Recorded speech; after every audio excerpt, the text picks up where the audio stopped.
Hello friends, welcome to my channel. इस बारिश के सीज़न को खास बनाने के लिए आज हम बनाने वाले हैं कॉर्न कबाब, जिसे हम मकई की कबाब भी बोलते हैं। इन्हें बनाना बहुत ही आसान है, साथ ही टेस्ट में ही इतने बढ़िया लगते हैं कि आप दूसरे कबाब को भूल जाएंगे। तो इसकी रेसिपी शुरू करने से पहले अगर आपने मेरे चैनल को अभी तक सब्सक्राइब नहीं किया तो इसे जल्दी से सब्सक्राइब करें और साथ ही बेल आइकन को प्रेस करना ना भूलें, जिससे कि आप मेरे नए वीडियो जल्दी से देख सकें। कबाब बनाने के लिए यहाँ पर मैंने बॉइल्ड कॉर्न लिए, लगभग 1.5 कप के बराबर है, और अब हम इसे दरदरा ग्राइंड करेंगे। तो आप यहाँ पर पानी का यूज़ नहीं करें, और इसे यहाँ पर मैंने दरदरा ग्राइंड कर लिया। देखिए, कुछ इस तरीके का हमें ग्राइंड करना है, बिल्कुल भी पानी मैंने इसमें नहीं डाला था। और इसके बाद मैं यहाँ पर डाल रही हूँ 2 बॉइल आलू, जिसे मैंने ग्रेट करके रखा है, इसे भी हम डाल देते हैं। और आप चाहें तो यहाँ पर फ्रोज़न कॉर्न का भी यूज़ कर सकते हैं, लेकिन अभी बारिश का सीज़न है, कॉर्न सब जगह आसानी से मिल जाते हैं, जिसे हम स्वीट कॉर्न के नाम से भी जानते हैं, कई लोग भुट्टे भी बोलते हैं। तो अब हम यहाँ पे डालेंगे 3-4 ग्रीन चिली, आप अपने टेस्ट के अकॉर्डिंग डालिए। तो मैंने इसे चॉप करके डाला है, और यहाँ पर ग्रेटेड जिंजर डाल रही हूँ मैं।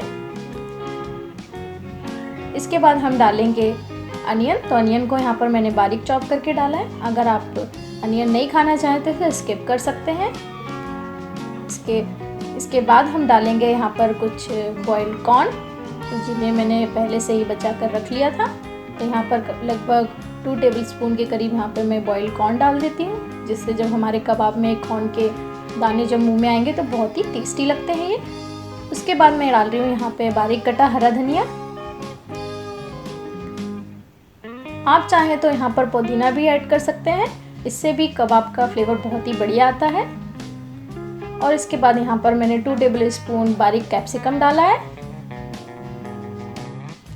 इसके बाद हम डालेंगे यहाँ पर बाइंडिंग के लिए 2 बड़े चम्मच रोस्टेड बेसन। तो ये बेसन को मैंने हल्का सा रोस्ट कर लिया था, जिससे कि इसका कच्चापन नहीं आए।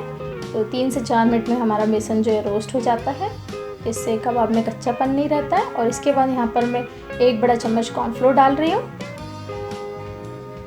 इन दोनों चीज़ों को डालने से कबाब में हमारी अच्छे से बाइंडिंग हो जाती है। उसके बाद यहाँ पर मैंने कुछ ब्रेड क्रम्स लिए हैं, तो लगभग अभी 2 चम्मच के बराबर मैंने ब्रेड क्रम्स लिए हैं। अगर हमें बाद में लगता है तो हम और ऐड करेंगे।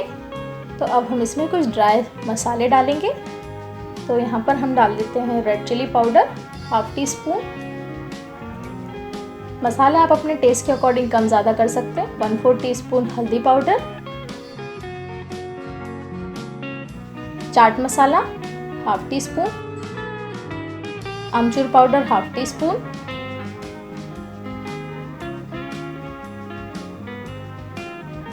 और यहाँ पर नमक डाल रही हूँ मैं।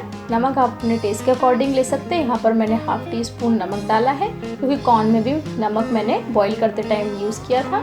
और अब इन सब चीज़ों को हम अच्छे से मिलने तक मिलाएंगे, जब तक कि हमारा जो मिश्रण है अच्छे से बाइंड नहीं हो जाता।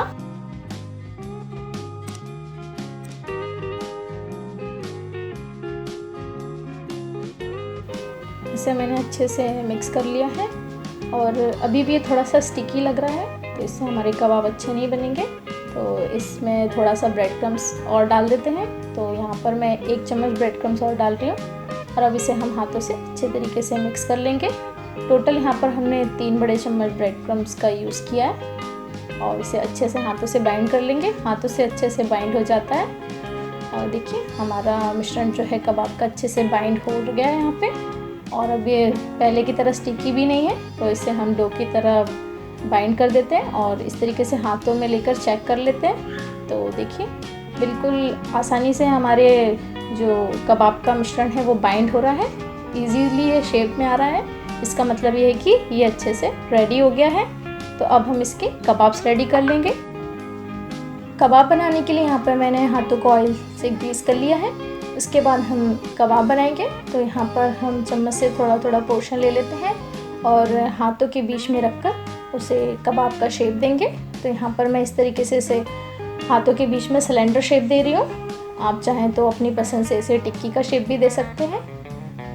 तो यहाँ पे देखिए बहुत ही आसान है इसे बनाना, बस हाथों के बीच में हमें इसे रोल करते जाना है, और ये बन गया।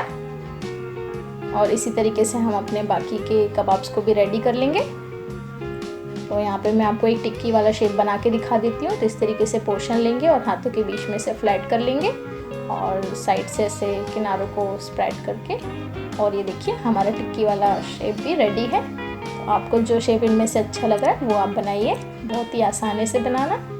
तो इसी तरीके से हम अपने सारे कबाब्स को रेडी कर लेते हैं।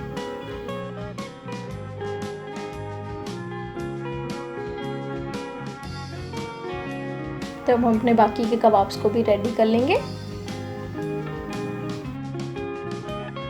यहाँ पे मैंने सारे कबाब्स को रेडी कर लिया है और बहुत ही सुंदर दिख रहे हैं ये। और अब हम इन्हें शैलो फ्राई करते हैं। आप इन्हें डीप फ्राई भी कर सकते हैं। तो हम यहाँ पर आज इन्हें शैलो फ्राई करेंगे। यहाँ पे हम रखेंगे एक नॉन स्टिक पैन गैस पे और फ्लेम को कर देते हैं लो। 1 चम्मच तेल डालेंगे। तेल ज़्यादा नहीं डालें, हमें सिर्फ पैन को ग्रीस करना है। तो इस तरीके से हम ब्रश से सारे तेल को स्प्रेड कर देते हैं पैन में। और अच्छे से स्प्रेड करने के बाद अब हम अपने जो कबाब्स को रेडी करके रखा था उसे हम तवे पर अच्छे से रख देते हैं। तो यहाँ पर हम एक एक करके अपने सारे कबाब को प्लेस कर देंगे और इन्हें नीचे से गोल्डन होने तक सिकने देंगे। इन्हें हमें बीच में बिल्कुल भी टच नहीं करना है। इसे थोड़ा सा डिस्टेंस से रखें, आपस में टच नहीं होना चाहिए, जिससे हमें पलटने में इन्हें आसानी हो। तो इन्हें हम दूर दूर थोड़ा सा रख देंगे और इन्हें लो मीडियम फ्लेम पे नीचे से फ्राई होने देंगे। उसके बाद ही हम इन्हें टर्न करेंगे और ऊपर से हम थोड़ा थोड़ा ऑयल जो है वो अच्छे से ब्रश कर देते हैं कबाब्स के ऊपर। बिल्कुल थोड़ा ही करना है हमें, ज़्यादा ऑयल का यूज़ हम इन्हें फ्राई करने में नहीं कर रहे हैं। और इसके बाद हम इन्हें पलट देंगे। तो इस तरीके से मैंने सारा जो ऑयल है वो कबाब्स पे अच्छे से ब्रश कर दिया है और इसे हम ऐसे ही नीचे छोड़ देते हैं। इसके बाद हम इन्हें टर्न करेंगे। तो यहाँ पर ऑलरेडी 5 मिनट हो गए हैं और मैं इन्हें टर्न कर रही हूँ। तो यहाँ से देखिए नीचे से कितने अच्छे क्रिस्पी हो गए। मैंने इन्हें थोड़ा सा डार्क रखा है क्योंकि मुझे थोड़े से क्रिस्प ज़्यादा पसंद है। आप थोड़े से लाइट भी इन्हें शैलो फ्राई कर सकते हैं। इसके बाद हम इन्हें नीचे से भी टर्न कर देते हैं और इन्हें नीचे से भी अच्छे से रोस्ट होने देंगे। और इसके बाद हम फ्लेम को कर देते हैं लो।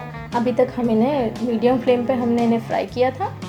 और इसके बाद हम टर्न कर देते हैं और साइड से भी इन्हें थोड़ा सा शैलो फ्राई कर लेंगे। तो इस तरीके से देखिए मैंने साइड से भी इन्हें थोड़ा सा टर्न करके रख दिया, जिससे ये चारों तरफ से अच्छे से गोल्डन हो जाए। और थोड़ा सा ऑयल हम यहाँ पे भी ब्रश कर देते हैं, जिससे हम दूसरी तरफ से इन्हें पलट कर जब फ्राई करें तो ये अच्छे से क्रिस्प हो जाए और गोल्डन कलर इनका आए।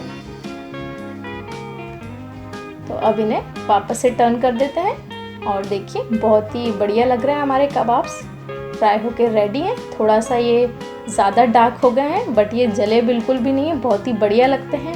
मैं हमेशा अपने लिए इसी टाइप के कबाब बनाती हूँ, मुझे बहुत पसंद है जब थोड़े से नीचे से क्रिस्पी हो जाते हैं तो।